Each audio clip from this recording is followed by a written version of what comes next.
أعوذ بالله من الشيطان الرجيم. بسم الله الرحمن الرحيم. الحمد لله رب العالمين الرحمن الرحيم مالك يوم الدين إياك نعبد وإياك نستعين اهدنا الصراط المستقيم صراط الذين أنعمت عليهم غير المغضوب عليهم ولا الضالين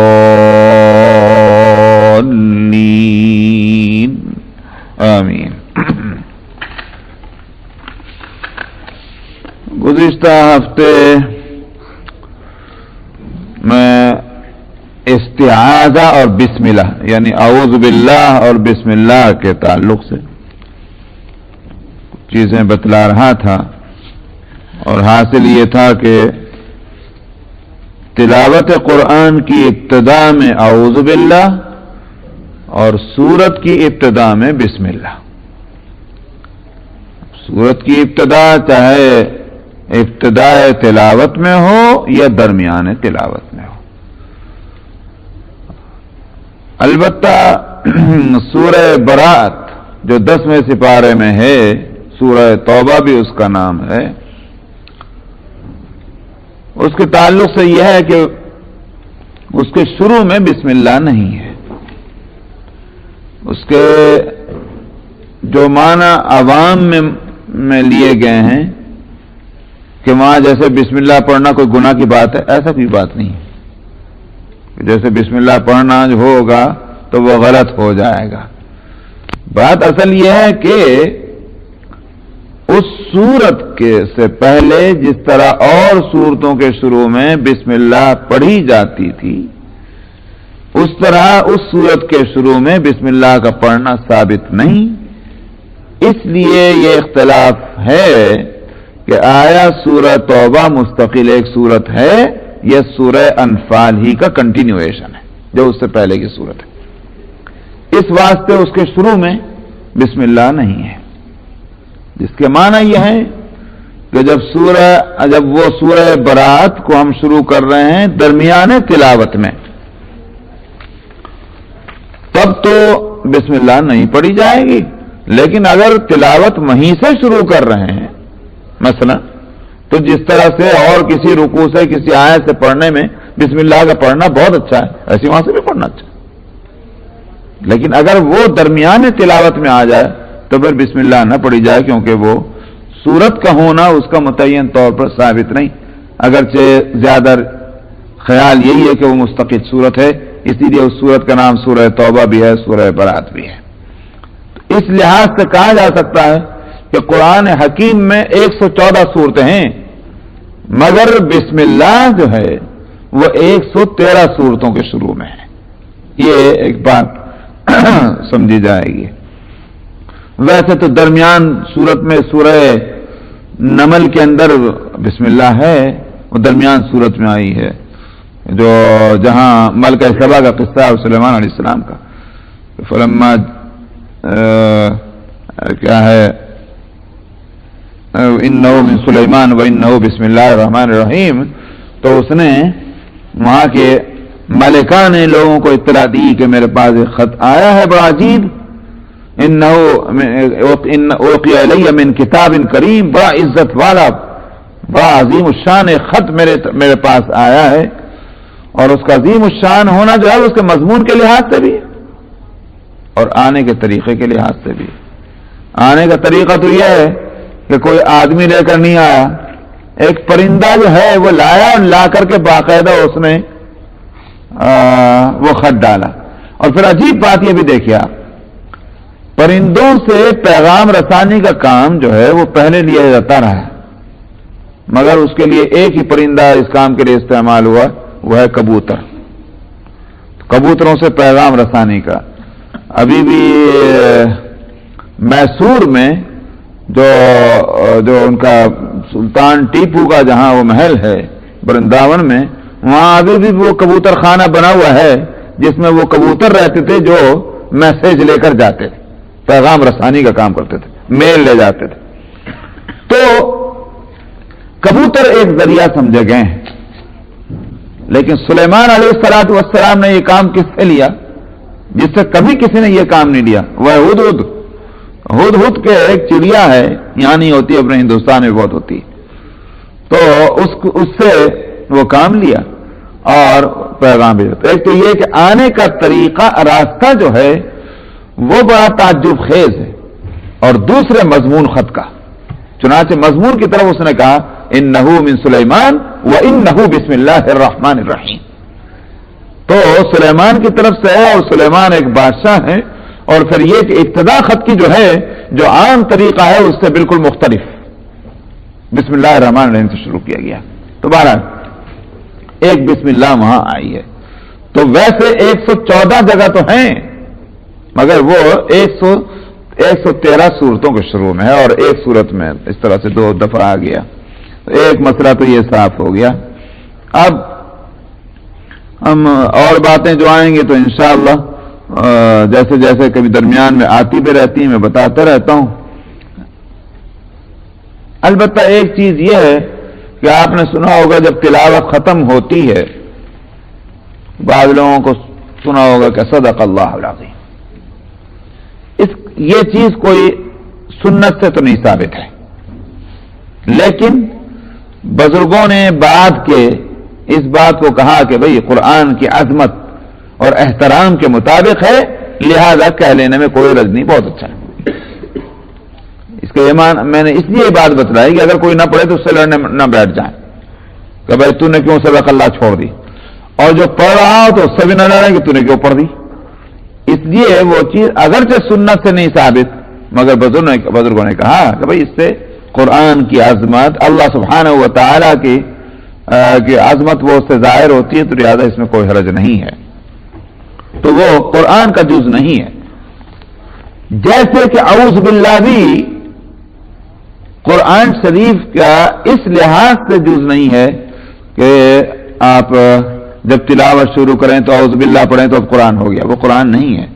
قرآن تو بسم اللہ سے شروع ہوتا ہے، لیکن اعوذ باللہ کے پڑھنے کا حکم اللہ سبحانہ و تعالی نے دیا، جس کا تذکرہ میں پچھلے ہفتے کر چکا ہوں. اب ہم سورہ فاتحہ شروع کرتے ہیں. جہاں تک اس سورت کا نام الفاتحہ ہے، یہ کیوں ہے، اور بھی کوئی نام ہے، یہ ساری بات میں انشاءاللہ بعد میں بتلاؤں گا. پہلے ہم اس سورت کو لے لیتے ہیں. الحمدللہ، تمام تعریفیں اللہ کے لیے ہیں. حمد عربی کے اندر کسی کی تعریف کرنے کے واسطے 3 لفظ آتے ہیں. ایک لفظ آتا ہے حمد، ایک آتا ہے مدح، میم اور دال اور ہے، اور ایک آتا ہے شکر. شکریہ بھی آپ جیسے بولتے ہیں. ظاہر ہے کہ شکریہ کا مطلب کیا ہوا، کسی کی اچھائی بتلانی. تو میں کسی کے برے کی برائی پہ تو آپ شکریہ نہیں کہتے کہ آپ کے تھپڑ مار دے کہنے کو شکریہ، اس پہ تو نہیں شکریہ ہوگا، اچھائی پہ ہوتا ہے، اور اچھائی کسی اچھے سے ظاہر ہوتی ہے. تو اس کے معنی یہ ہو گیا کہ آپ تعریف کر رہے ہیں. تو 3 چیزیں ہو گئی، ایک ہے حمد، ایک ہے مدح، اور ایک ہے شکر. فرق کیا ہے؟ فرق یہ ہے کہ مدح تو ہوتی ہے ایک ایسی اچھائی کے لیے کہ جس سے آپ کو فائدہ ہو یا نہ ہو، اس کا نام تو ہے مدح. مثلا ایک شخص بہت خوبصورت ہے، آپ اس کی خوبصورتی کی تعریف کریں، اس کی خوبصورتی سے آپ کو کیا فائدہ میاں؟ سمجھ میں آیا؟ لیکن آپ اس کی تعریف کر رہے ہیں کیونکہ خوبصورتی بہت اچھی چیز ہے. مثلا ایک کپڑا ایک آدمی کے پاس ہے، بہت اچھا ہے، بڑا نفیس کپڑا ہے، آپ نے کپڑے کی تعریف کی. تو یہ اچھائی بتلانا اور تعریف کرنا اگر کسی ایسے وصف اور ایسی صفت کی ہے جس سے آپ کو کوئی فائدہ نہیں، تعریف کرنے والے کو، اس کو تو کہتے ہیں مدح. اور اگر تعریف کی جا رہی ہے ایسے وصف کی، ایسی صفت کی جس سے آپ کو فائدہ پہنچا، اس کو کہتے ہیں شکر. سمجھا؟ مثلاً یہ کہ کسی نے آپ کی دعوت کر دی، آپ نے کہا بھائی شکریہ، وہاں مدح کا لفظ نہیں ہوگا، شکریہ کا لفظ ہوگا، اس لیے کہ وہ اچھائی وہ ہے کہ جس سے آپ کو فائدہ پہنچا. اور حمد کہتے ہیں ایسی تعریف کو کہ جو کسی ایسے وصف پر ہے، ایسی صفت کی ہے کہ اس میں آپ کو فائدہ پہنچے یا نہ پہنچے. دونوں بھی باتیں ہو سکتی ہیں، فائدہ بھی ہے اور نہیں بھی ہے. یعنی ہم جس کو کہتے ہیں ریگارڈ لیس، یعنی ہم اس پہ خیال ہی نہیں کرنے کے کہ اس تعریف، اس وصف سے ہم کو کوئی فائدہ ہے یا نہیں ہے. سمجھا؟ تو اس کی مطلب کیا ہوا؟ اس بنیاد پر تعریف نہیں کی جا رہی ہے کہ اس سے ہم کو فائدہ ہے، بلکہ اس بنیاد پر تعریف کی جا رہی ہے کہ یہ قابل تعریف ہے.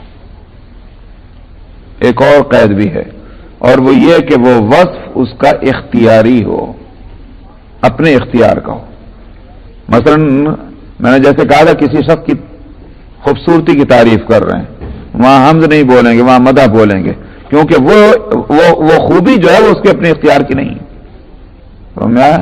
ورنہ تو اگر کسی کے اختیار کی ہوتی تو کوئی دنیا میں بدصورت نہ ہوتا. تو خوبصورتی اپنے اختیار کی چیز نہیں. وہاں مدح تو بولیں گے، حمد نہیں بولیں گے. حمد بولیں گے ایک ایسی خوبی پر تعریف کرنے کو کہ جس سے ہم کو فائدہ ہو یا نہ ہو، ہم اس پہ بحث نہیں کرتے، اور وہ وصف اور وہ خوبی اس کی اپنے اختیار کی ہو، وہ ہے حمد. اب آپ دیکھیے یہاں جو شروع میں لایا گیا نہ تو الشکر للہ لایا گیا. شکر للہ اگر کہا جاتا، اگرچہ قرآن میں ہے کہ میرا شکریہ ادا کرو، مگر یہاں جو ہے کتاب کی ابتدا اور قرآن کی ابتدا میں الشکر للہ نہیں فرمایا گیا. ورنہ کیا ہوتا کہ چونکہ ہم نے تمہارے پر مہربانی کی ہے لہذا ہماری تعریف کرو، یہ بدلہ ہو جاتا. الحمد سے ابتدا کی گئی. اس کا معنی کیا ہوا ہے؟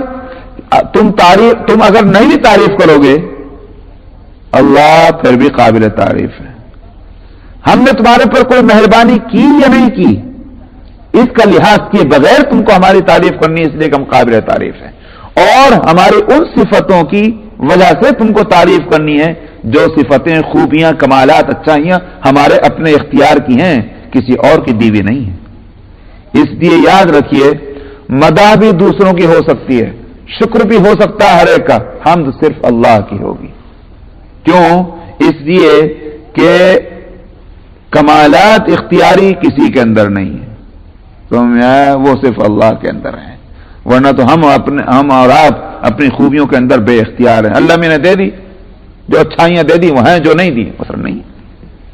تو الحمد، پھر اس میں لفظ لائے ہیں الف لام، الحمد. حمدن للہ نہیں فرمایا. عربی کے نقطے اس کے لحاظ سے، گرامر کے لحاظ سے حمدن للہ بھی ہو سکتا تھا، مگر حمدن للہ نہیں لائے، وہاں الحمد. حمدن للہ اگر فرما دیتے تو کہا جا سکتا تھا کہ تعریف کی ایک قسم اللہ سبحانہ و تعالی کے لیے ہے. یہاں لفظ لائے الحمد، اس کے معنی یہ ہو گئے کہ تعریف کی جتنی قسمیں ہو سکتی ہیں وہ سب کے سب صرف اللہ کے لیے ہیں. اور پھر ایک اور بات بھی ہے، الحمد کو پہلے لائے، ورنہ تو اگر دیکھا جائے تو عظمت کا تقاضا یہ تھا کہ اللہ کا نام پہلے آتا، مگر الحمد کو پہلے لانا اسی واسطے ہے کہ تاکہ یہ جملے کے معنی یہ بن جائیں کہ تعریف کسی اور کی ہو ہی نہیں سکتی، تمام تعریفیں بس اللہ ہی کے واسطے ہیں. اس لیے حمد کو پہلے لائیں تاکہ یہ جس کو کہتے ہیں حصر، میں کور کر لینا ہر چیز کو، اور پھر وہ ایک ذات میں اس کو جمع کر دینا، یہ بات اس میں پیدا ہو سکے. للہ رب العالمین، اللہ یہ اس ذات کا نام کے لیے ہے بولا جاتا ہے کہ جو بے مثال ہے، نہ کسی سے پیدا ہوئی نہ اس سے کوئی پیدا ہو، جو اکیلا ہے، جو یکتا ہے، جو ہر چیز کا خالق ہے، ہر چیز کا مالک ہے. اللہ اس کا ذاتی نام ہے. سمجھا؟ یہ ایسا نام نہیں ہے کہ یہ نام کسی اور کا بھی ہو سکتا ہو. یہ نام صرف اللہ کا ہے. اس واسطے آپ کسی کا نام اللہ نہیں رکھ سکتے, اور نام رکھ سکتے ہیں مگر اللہ نہیں رکھ سکتے. کیوں؟ یہ صرف اللہ کا ذاتی نام ہے. جیسے اللہ کی ذات ایسی ہے کہ اس میں کوئی شریک نہیں ہو سکتا, اللہ کا ذاتی نام بھی وہ ہے کہ اس میں کوئی دوسرا شریک نہیں ہو سکتا. سمجھ میں آیا؟ تو اب یہ کہ یہ لفظ مرکب ہے کہ مفرد ہے, کسی روٹ ورڈ سے نکل کر آیا ہے, یہ وہ بحثیں ہیں کہ جو کتابوں کے اندر موجود ہے. ہماری تفسیر سے اس کا کوئی تعلق نہیں کہ جو سب حضرات کے سامنے ہے. رب العالمین اس کے بعد لائے جو پالنہار ہے سارے جہانوں کا. عجیب بات ہے, ایک طرف تو لائیں حمد اور دوسری طرف لائیں رب, صفت اللہ کی. میں نے ابھی بتایا تھا آپ کو, مضمون تو ہو سکتا ہے خشک ہو مگر ہے مفید. قرآن کا کمال جو ہے اس سے کھلتا ہے. میں نے بتایا تھا حمد ایسی تعریف کو کہتے ہیں کہ جس میں کوئی اس سے بحث نہیں ہوتی کہ یہ اس وصف کا, اس خوبی کا ہم کو فائدہ ہے کہ نہیں. حمد اس کو کہتے ہیں. تو لائے تو معاشروں میں حمد, اور جس ذات کی حمد کی جا رہی ہے اس کا وصف بتایا رب, اور اس کی ربوبیت سے ہم کو فائدہ پہنچتا ہے. سمجھ میں آیا؟ یہ ہے کمال قرآن شریف کا. ورنہ اگر یوں ہوتا کہ الحمدللہ ختم تو بات سمپل تھی. اس لیے کہ حمد کہتے ہیں اس تعریف کو کہ جو ایسے وصف کی تعریف کی جائے کہ جس سے ہم کو فائدہ ہو کہ نہ ہو. اور اللہ سبحانہ و تعالی کی ذات کی حمد, تو اللہ چونکہ قابل تعریف ہے اس لیے حمد کر رہے ہیں, ہمیں اس سے فائدہ ہو کہ نہ ہو ہمیں اس سے کوئی بحث نہیں.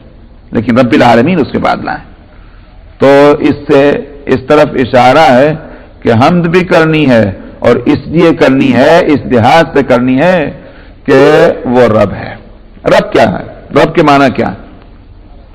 رب کے معنی ہے عربی میں کسی چیز کو اس طرح سے تربیت دینا کہ جو اس کے نیچرل تقاضے ہیں, فطری, اس تقاضوں کے مطابق اس کی بڑھوتری ہو جائے. تو یہ ہے ربوبیت. اب آپ دیکھ لیجئے کہ مثلا ایک پلانٹ ہے, پودا ہے, اس کے تقاضے ہیں, اس کی پرورش کے تقاضے کیا ہیں؟ اس کو ہوا ملنی چاہیے, اس کو پانی ملنا چاہیے, اس کو لائٹ ملنی چاہیے, یہ سب ٹھیک وقت پر اس کو وہ چیزیں ملتی ہیں. ایک کسان جو ہے وہ کھیتی کرتا ہے, کہنے کہ تو یہ کھیتی یہ کر رہا ہے, لیکن اس کی کھیتی کیا ہے؟ وہ گیا زمین میں ہل چلا دیا, اس کے اندر اس نے پانی ڈال دیا, زمین کو نرم کر دیا, بیج ڈال دیا, 2 دن کے بعد پھر لے جا کر وہ پانی چھوڑ دیا, اس کے بعد اس کا کام ختم. میں نے پہلے ہی بتایا تھا کہ کھیتی کرنے والے کا کام, جس کو یوں کہتے ہیں یہ کھیتی کرنے والا ہے, اس نے تو یہ کیا کہ وہ بیج آج سے 4 دن پہلے جو کسی کام کا ہو بھی سکتا تھا, 4 دن کے بعد وہ کسی کام کا نہیں رہا, زمین میں گل کر سڑ کر کے بیکار ہو گیا.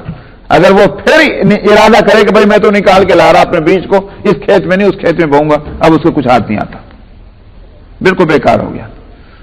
یہ ہے اس کا کام. تو لیکن اللہ سبحانہ و تعالی اب وہاں ان کی شان ربوبیت مادہ شروع ہوتی ہے, تخلیق اور ربوبیت. تخلیق میں تو یہ ہے پیدا کر دیا, لیکن پرورش تخلیق کے اندر نہیں ہے, وہ ربوبیت میں ہے. اب اللہ سبحانہ و تعالی کی ربوبیت کب شروع ہوتی ہے؟ جب کسان نے اپنے عمل سے اس کو اس اسٹیج پر پہنچا دیا کہ وہ اس کے نزدیک بھی خراب ہو چکا ہے, وہ بیج اس کے نزدیک بھی خراب ہو چکا. اب جب وہ خراب ہو چکا, اللہ میں یہاں سے کام شروع کرتے ہیں. کیا ہوتا ہے؟ اس کو ٹائم پر لائٹ ملتی ہے, ٹائم پر پانی ملتا ہے, زمین کے اندر جو وہ اجزاء ہیں, وہ توانائیاں ہیں, وہ انرجی ہے جس کی جو اس کے لیے فوڈ کا کام دے گی, اس بیج کے واسطے, اس گلے سرائے بیج کے واسطے, یا یوں کہیے کہ اس مردہ بیج کے واسطے. وہ تو پہلے ہی زندہ نہیں تھا, اور زندگی کے جو آثار ہو بھی سکتے تھے وہ بھی ختم. اب وہ ساری چیزیں وقت پر مل رہی ہیں.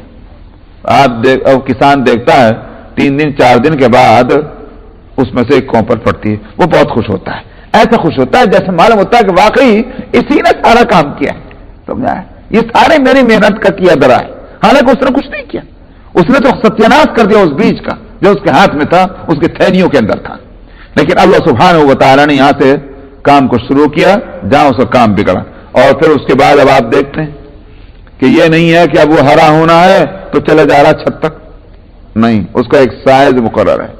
وہ فنا سائز تک جا کر کے گیہوں کا چاول کا پودا اتنے سائز تک جا کر رک جاتا ہے. ارے بھائی یہ بڑھ رہا تھا, اب کیوں نہیں بڑھتا؟ نہیں, اب اتنی ہی ضرورت ہے, اس کا سائز اتنا ہی مقرر کیا ہوا ہے. اس کے بعد اب کیا ہوگا کہ صاحب اس میں جو بیج پڑ چکا ہے ایک خاص سائز تک پہنچنے کے بعد اب ہوائیں چلیں گی وہ کہ جو اس بیج کو پکائیں گی. وہ ہوائیں پہلے نہیں چل سکتی تھی, پہلے اگر چل جاتی تو غلہ نہیں مل سکتا تھا. وہ ہوا اگر پہلے چل جاتی, سمجھ میں آیا, پہلے تو وہ ہوائیں چلائی گئیں کہ جو اس بیج کے اندر غذائیت پیدا کر سکے, نیوٹریشن پیدا کر سکے. پہلے تو وہ ہوائیں چلائی جا رہی, اور جب اس بیج کو ان ساری چیزوں سے بھر دیا اب چلایا جا رہا ہے اس کو پکانے والی ہوائیں, وہ چل رہی ہیں, خشک ہوائیں. سمجھ میں آیا, یہ ہے ربوبیت کہ جس چیز کو مکمل ہونے کے واسطے جن جن چیزوں کی ضرورت ہے وہ بر وقت اس کو مل جانا. انسان کا بچہ ہے, ماں کے پیٹ میں ہے, ماں اسے روٹی نہیں کھلاتے, سمجھ میں آیا. ماں تو خود ماں کے بدن کا خون جو ہے وہی اس کی غذا بننا ہے, سمجھ میں آیا, کیونکہ آخر غذا سے بھی خون ہی بننا ہے. تو اللہ میاں خون سے براہ راست اس کے رگوں کے اندر خون دوڑا رہا ہے, یہی تری غذا ہے. دیکھا وہاں تو یہ انتظام ہے. اور جب باہر نکال کر لائے اس کو تو ابھی بھی یہاں کی آب و ہوا پورے طور پر اس کے جسم اس کا جو ہے ابھی عادی نہیں ہوا یہاں کی آب و ہوا کا. جب آب و ہوا کا عادی نہیں تو یہاں کی غذاؤں کا بھی عادی نہیں ہے. اس واسطے پیدا ہوتا ہی اس کو روٹی نہیں کھلاتے, چاول نہیں کھلاتے. 2 سال 1.5 سال جو بھی ہے ایک ٹائم لگتا ہے کہ اس کے جسم کا ایک ایک حصہ وہ یہاں کی چیزوں کا وہ عادی بن جائے, اس کو قبول کرنے کی صلاحیت اس میں پیدا ہو جائے. تو جب تک نہیں ہوتی جب تک اس کے ماں کی چھاتیوں میں دودھ دیتے رہتے ہیں. ارے بھائی کہاں سے آ گیا یہ؟ ہم نے اگر آپ ایک دن پہلے کیا پیدا ہونے سے 1 گھنٹہ پہلے بھی اس کی چھاتیوں کو کاٹ ڈالتے تو ایک قطرہ جو ہے دودھ کا نہ ملتا. بچہ باہر آیا اور ماں کی چھاتیاں جو ہے بھر گئی دودھ سے. یہ کہاں سے آیا؟ شاید پھر تماشا یہ ہے کہ پہلے مہینے کی دودھ اس میں جو نیوٹریشن ہے 6 مہینے کے دودھ جو ہے اس میں فرق آئے گا. یکساں نہیں رہتا, فرق آتا چلا جاتا ہے. یہ فرق کیوں آ رہا ہے؟ بچے کی صلاحیت کے اعتبار سے. 1 مہینے کے بچے کو جس طرح کے نیوٹریشن چاہیے ویسا دودھ ملے گا. چھاتیاں تو ایک ہی ہیں, وہ بدن بھی ایک ہی ہے جس سے اس کو دودھ مل رہا ہے, لیکن یہ فرق سمجھ میں آیا. تو یہ اور جس وقت 2 سال پورے ہو جائیں گے اور دودھ اس کا پورا ہو جائے گا اور ماں نے ارادہ کیا کہ بس اپنی دودھ پلاتے, لہذا اس دن کے بعد سے 2 روز تک تو پریشانی ہوگی, 3 روز ماں کی چھاتیوں سے دودھ چلا جائے گا. کہاں چلا گیا؟ جہاں سے آیا تھا وہیں چلا گیا, اب نہیں مل رہا. کیوں؟ اس لیے کہ فیصلہ یہ ہو چکا اب بچے کو کھانا کھلانا ہے, اب بچے کو دودھ نہیں پلانا ہے. تو یہ اللہ سبحانہ و تعالیٰ کی یہ ہے ربوبیت, ایسی پرورش کہ جس چیز کو پرورش کرنا ہے اور اس کو درجہ کمال تک پہنچانا ہے, اس درجے تک پہنچانے کے لیے جن جن تقاضوں جو چیزوں کی ضرورت ہے وہ چیزیں بر وقت اس کو پہنچ جانا, اس کا نام ہے ربوبیت. تو فرمایا للہ رب العالمین. اور پھر تماشا یہ ہے کہ عالمین فرمایا, یہ مت سمجھنا خالی تمہارا ہی ہے, ایک وقت میں بس ایک ہی چیز ایک ہی کام ہو رہا ہے. حضرت انسانی کو بس انہی کے پیٹ بھرا جا رہا ہے. عجیب کمال یہ ہے کہ عالمین کا لفظ اس واسطے لائے, حالانکہ عالم کہتے ہی ہے یونیورس کو, اس لیے اس کے لیے سنگولر لفظ آنا چاہیے تھا, پلورل لانے کی ضرورت نہیں تھی. یونیورس تو کئی یونیورس تھوڑی ہوتے ہیں, لیکن یہاں کوئی یوں نہ سمجھ بیٹھے کہ اللہ میاں نے پھر بھی ایک دنیا سنبھال لی باقی دنیا کوئی اور پال رہا ہوگا.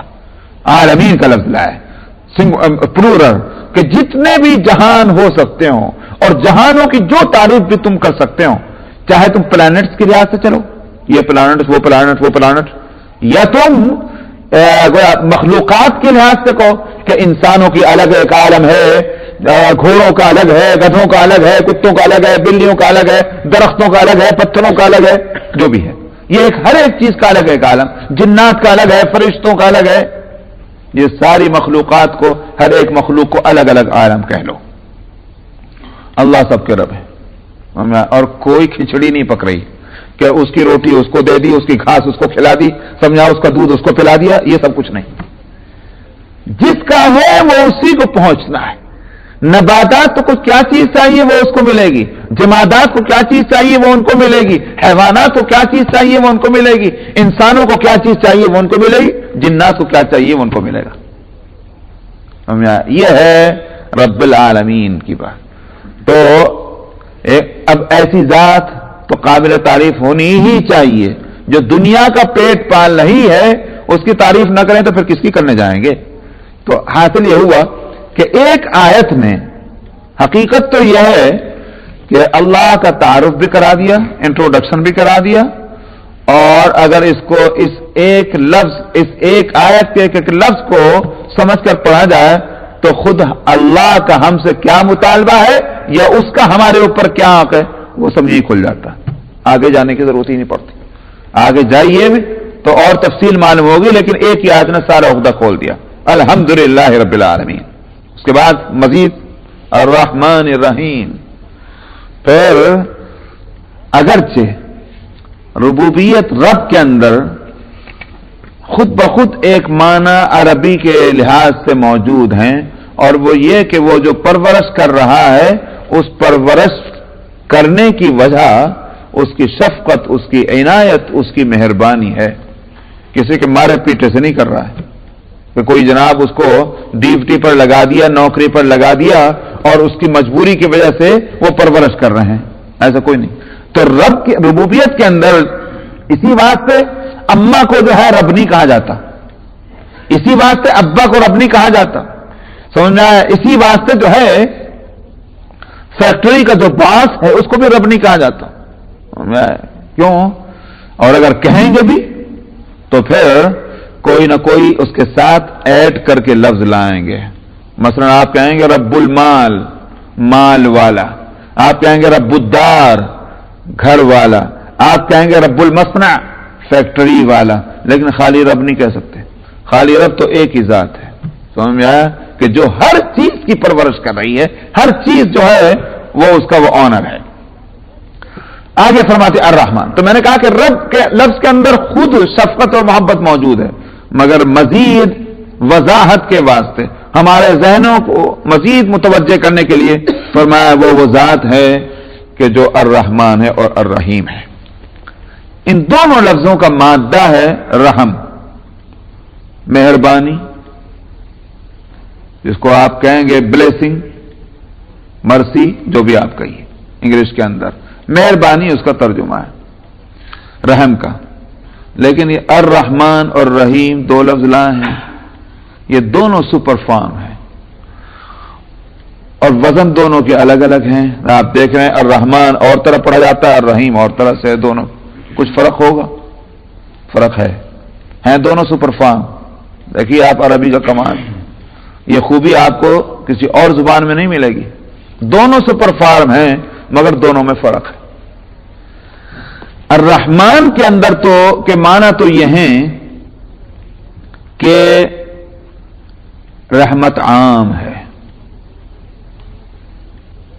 لمیٹڈ نہیں، عام ہے، یہ معنی تو ہیں رحمان کے۔ وہ ذات جو ایسے مہربانی والی ہے جس کی مہربانی عام ہے،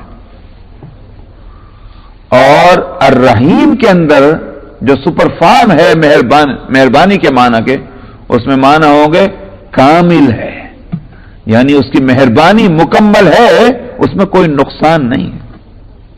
یہ ہے دونوں بات۔ اب میں بتاتا ہوں آپ کو، اسی واسطے اللہ سبحانہ و تعالیٰ کے تعلق سے یہ کہا جاتا ہے رحمان الدنیا و رحیم الآخرہ۔ دنیا کے لحاظ سے اللہ رحمان ہیں اور آخرت میں ان کی شان رحیمی جو ہے وہ نمایاں ہوگی۔ دنیا میں کیا ہے؟ دنیا میں تو یہ ہے کہ دوست اور دشمن سبھی کو کھلا رہا ہے، وہاں یہ نہیں ہے کہ صاحب چونکہ یہ کافر ہے اور ہمارا باغی ہے، ہمارا منکر ہے، اس کا روٹی پانی بند. یہ نہیں ہے. یہ جانتے ہوئے کہ یہ کافر ہے، یہ جانتے ہوئے کہ ہمارے مد مقابل ہے. اسی بات اللہ سبحانہ و تعالیٰ نے یہ لفظ مد مقابل جو ہے انسان کے واسطے، یہ میرا لفظ نہیں، اللہ میں نے خود استعمال کیا. اولم یر الانسان انا خلقناہ من نطفۃ فاذا هو خصیم مبین. کیا انسان نے نہیں دیکھا کہ ہم نے اس کو نطفے سے پیدا کیا؟ حقیقت تو جناب کی یہ ہے، گندے بدبودار پانی کے قطرے سے پیدا ہوئے ہیں، لیکن پیدا ہونے کے بعد ہمارے مد مقابل آ گئے. فَإِذَا هُوَ خَصِيمٌ مُبِينٌ. خصم کہتے ہیں وہ جھگڑا جو دو آدمیوں کے درمیان میں ہو، کورٹ کے اندر جانے والے ہوں یا جو بھی، یہ کہلائیں گے خصم. کہ دعویٰ کرنے والا یہ بھی خصم، اور جس پر دعویٰ ہو رہا ہے یہ بھی خصم. یہ دو جھگڑا کرنے والی پارٹیاں خصم کہلاتے ہیں. تو خصیم جو ہے وہ اس کو کہیں گے جو جھگڑا کرنے والا ہے. تو فرمایا فَإِذَا هُوَ خَصِيمٌ مُبِينٌ. میں نے کہا کہ دنیا میں اللہ سبحانہ و تعالیٰ نے یہ فیصلہ نہیں کیا کہ صاحب چونکہ یہ جھگڑالو ہے، ہمارے مد مقابل ہے، لہذا اس کا روٹی پانی بند. سب کو دے رہے ہیں. یہاں تک کہ ابراہیم علیہ السلام نے دعا میں کہا تھا وَإِذْ قَالَ إِبْرَاهِيمُ رَبِّ اجْعَلْ هَٰذَا بَلَدًا آمِنًا وَارْزُقْ أَهْلَهُ مِنَ الثَّمَرَاتِ مَنْ آمَنَ مِنْهُمْ بِاللَّهِ وَالْيَوْمِ الْآخِرِ. جب ابراہیم علیہ السلام نے بیت اللہ کی تعمیر کی، کعبۃ اللہ کی، تو وہاں اس کی تعمیر کے وقت میں کہا تھا خداوندہ اس شہر کو امن والا شہر بنائیے، اور اس شہر میں رہنے والوں کو آپ ان کو کھانے پینے کی چیزیں دیجئے، رزق دیجئے جو ان میں ایمان لے آئے. وَارْزُقْ أَهْلَهُ مِنَ الثَّمَرَاتِ مَنْ آمَنَ مِنْهُمْ بِاللَّهِ وَالْيَوْمِ الْآخِرِ. جو اللہ اور یوم آخرت پر ایمان لے آئے ان کو رزق دیجئے. اللہ میاں نے فرمایا قال فأمتعه قليلا قال ومن كفر فأمتعه قليلا ثم أضطره إلى عذاب النار. اللہ تعالیٰ نے فرمایا جو کفر کرے گا میں اس کو بھی کچھ دن یہاں کے دنیا کے مزہ میں دوں گا، پھر اس کو جہنم میں ڈالوں گا. تو دنیا میں نہیں روکوں گا، دنیا میں روزی ہر ایک کو ملے گی. حالانکہ ابراہیم علیہ السلام دعا کر رہے ہیں کہ صرف ایمان والوں کو دیجئے. اگر وہ دعا قبول ہو جاتی تو کتنی مشکل ہوتی. پھر اللہ سبحانہ و تعالیٰ کی وہ شان جو ہے وہ کہاں کھلتی. اس لیے اللہ نے کھول دیا مسئلے کو. نہیں مومن اور کافر سب کو دنیا میں ملے گا، وہ تو فرق ہوگا آخرت میں جا کر ہوگا. بلکہ اور تماشا تو میں وہ مضمون سے ہٹ کر کہہ رہا ہوں، بلکہ تماشا تو یہ ہے کہ اللہ میاں دشمنوں کو شاید دنیا میں زیادہ دیتے ہیں، دوستوں کو کم دیتے ہیں. کیوں؟ اس لیے کہ ہم تو سمجھتے ہیں کہ جس کو دنیا میں زیادہ مل رہا ہے وہی اللہ کا محبوب ہے. حالانکہ یہ ضروری نہیں ہے، بلکہ اللہ سبحانہ و تعالیٰ اس کو اور غفلت میں ڈال رہے ہیں تاکہ اس کو جو نہیں چاہتا کہ میں اللہ کو یاد کروں، اللہ میں بھی کہتے ہیں کہ تجھ بھی ہم ایسی حالت میں ڈالنا چاہتے ہیں بھولے سے بھی تو ہم کو یاد نہ کرے. تو ہم کو نہیں چاہتا، ہم بھی تجھے نہیں چاہتے. اس بات سے ہم تجھ کو لے جا کر ایسی حالت میں ڈالنا چاہتے ہیں کہ کوئی وقت تیرے اوپر ایسا نہ آئے کہ تیرے منہ سے لفظ اللہ نکل جائے. یہ ہے وہ بات.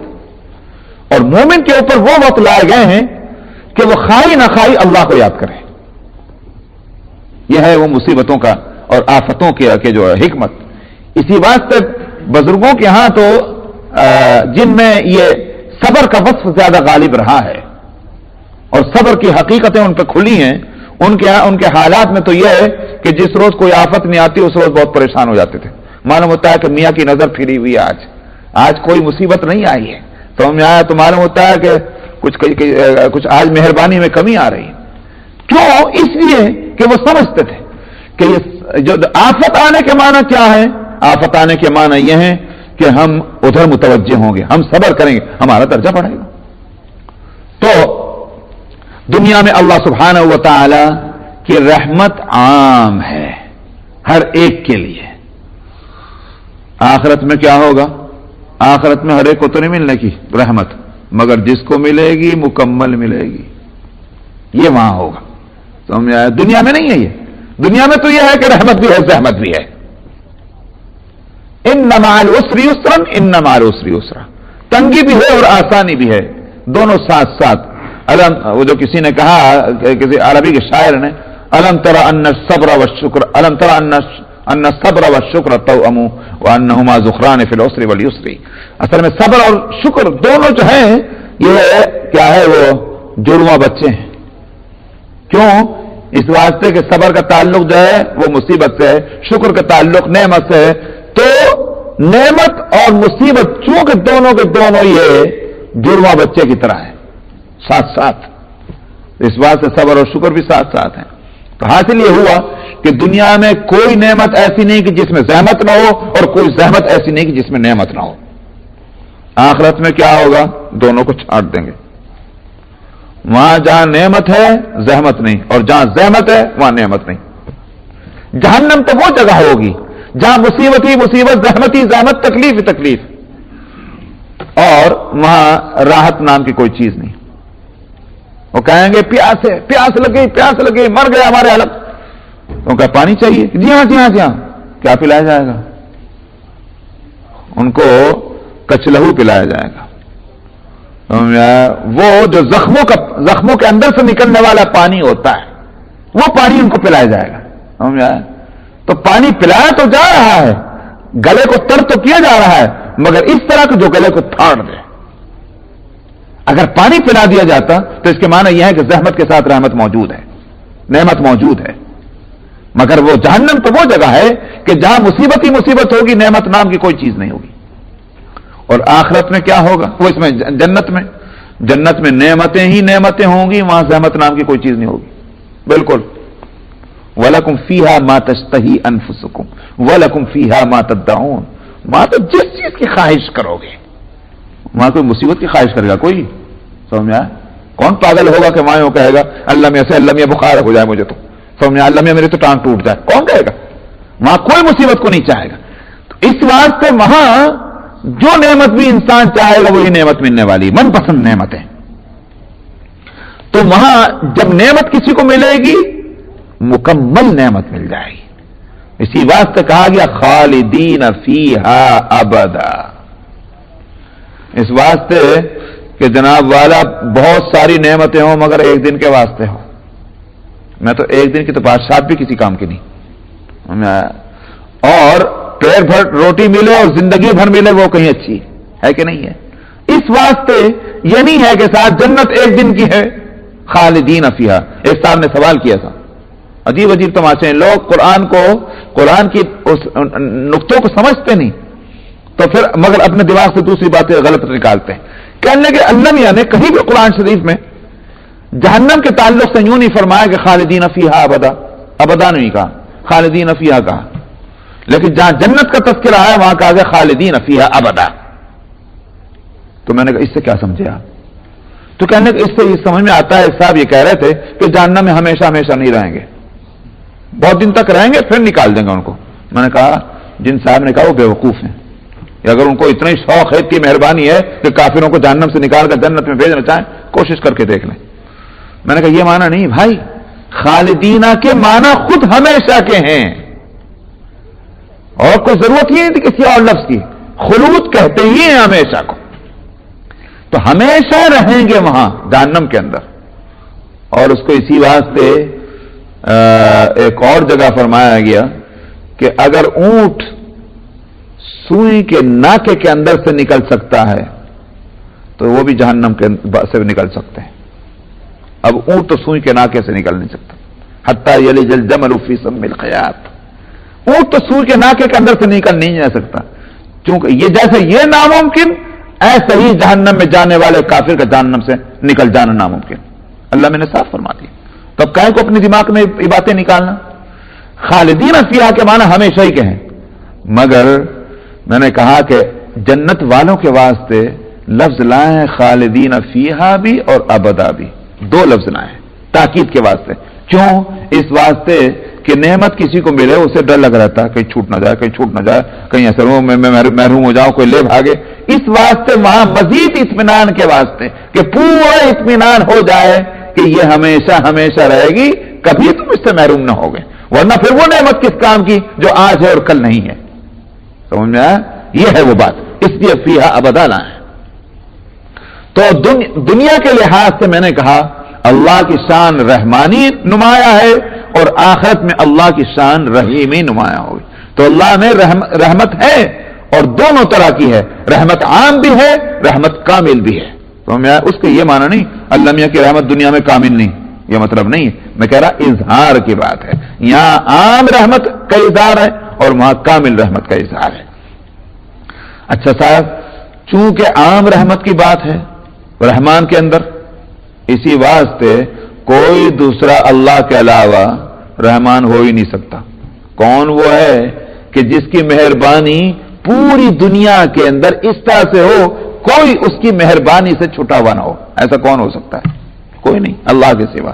اس واسطے جس طرح اللہ صرف اللہ کا نام ہے ذاتی, الرحمن اگرچہ ذاتی نام نہیں مگر وہ صفتی نام ہے اللہ کا کہ جو صرف اللہ کے لیے اور کسی کے لیے نہیں, کسی اور کے لیے نہیں بولنا جائز.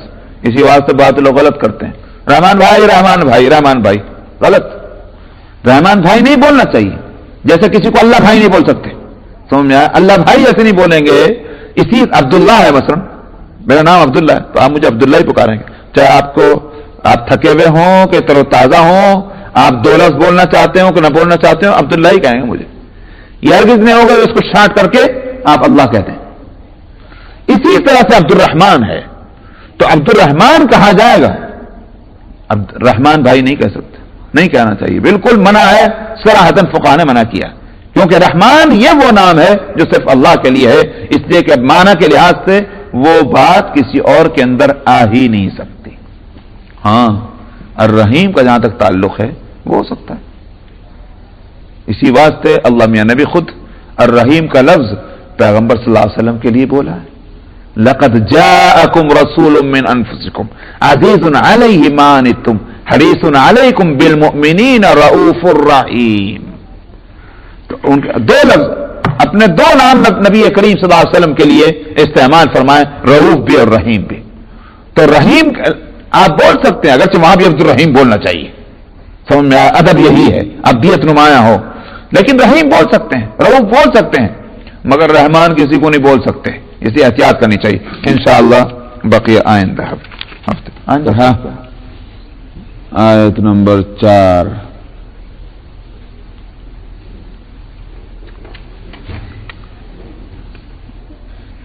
اعوذ باللہ من الشیطان الرجیم.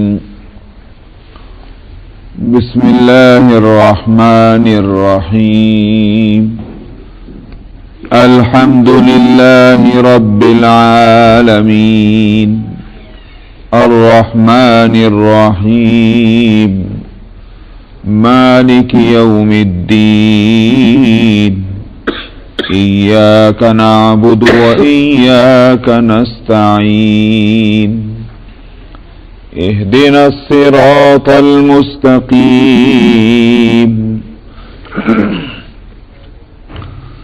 صراط الذين أنعمت عليهم غير المغضوب عليهم ولا الضالين آمين. صدق.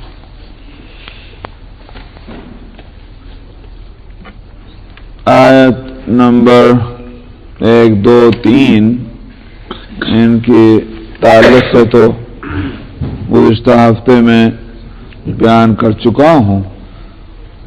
آیت نمبر 4 سے آج ہے مالکی یوم الدین.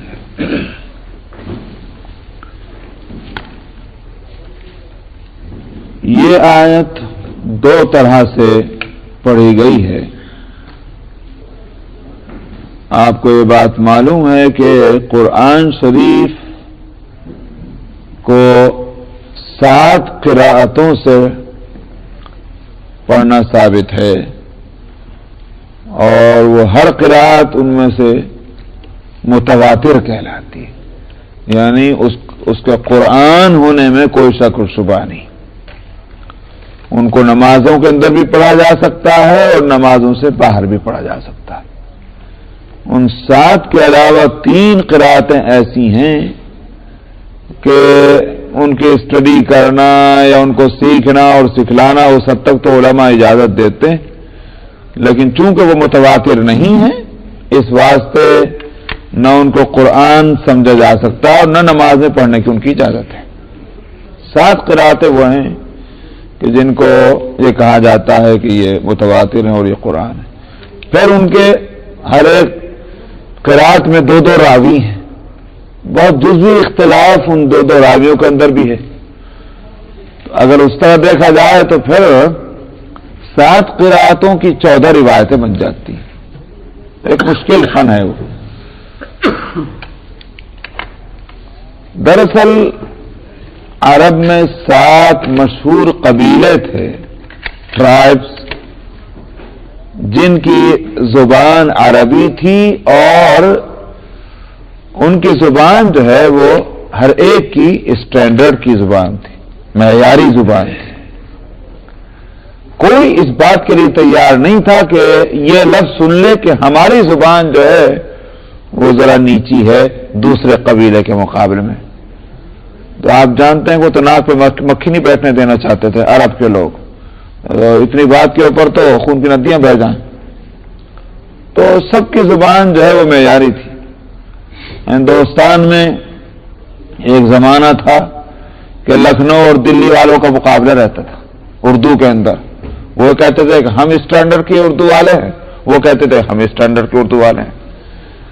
تو عرب میں وہی صورت تھی کہ ہر ایک اپنے انداز کو، اپنے سلینگز کو جو ہے وہی دراصل اسٹینڈرڈ